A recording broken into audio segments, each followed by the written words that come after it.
everyone, welcome to Drivechain Gaming. Today I want to talk about the role-playing game for the Sega Megadrive, Dungeons & Dragons Warriors of the Eternal Sun.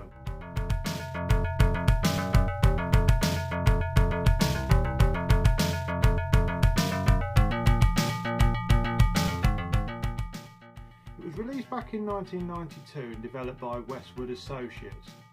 I remember as a kid, I was probably about 8 years old or so, found this game at a car boot sale. My dad bought it me. It didn't have a box or an instruction manual, which is a right shame.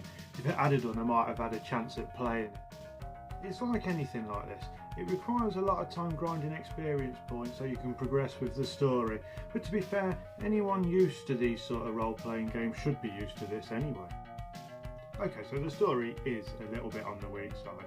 Simply put, the castle that I assume you all live in is transported to a strange new world.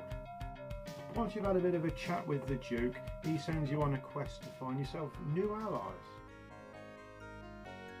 So to avoid spoilers, I'm going to say at certain points throughout the story, the townsfolk, including old Dukey boy for that matter, appears to be getting a little bit more paranoid and aggressive towards you. So there's shops in the town that sell basic armour and weapons, etc. There's also a priest at the church that revives party members for free. I probably found him the most useful, at least at the start. So with it being a Dungeons & Dragons game, everything that's happening, including what's said to us, is being told through the words of the Dungeon Master. When you start to look at it this way, it does actually have a kind of tabletop feel to it in a strange kind of way. So I used to spend a lot of time years ago making up different team combinations. For the video I just chose the default party, but I do find the thief a little bit useless. I wish I'd have chose something a little bit different, like a dwarf or something. You know, that'd have meant making up my own. So it also gives you a warrior and a cleric and a magic user, so it really is a pretty well-rounded party, I guess. Just check these character portraits. Look at this one here, she's completely mental. So once you start to explore outside of the town, you'll soon see that all sorts of different weird and wonderful enemies are constantly approaching you. It seems at least early on that most of these can easily be defeated by using ranged weapons. I picked up 4 slingshots before I left the castle and haven't really used much else. It's proving very useful right now to be getting a level or two. So Warriors is definitely a little bit slow paced. However, I do like it. It gives you that feeling of adventure. Nothing significant is right on the sort of doorstep of the town, which I guess, why would it be? So it also gives you that little feeling of helplessness when something goes wrong and you need to return for a revive. Progression certainly isn't handed to you on a plate. So now let's talk about the first person aspect. This is when you enter a cave or a dungeon, something like that. So the game does start to take a turn at this point. It does get a lot faster paced and a little bit harder as well. So you're given the ability to move around in a first person point of view. You can move forward or turn a full 90 degrees to face a new direction. I suppose it goes without saying that there's enemies in here as well.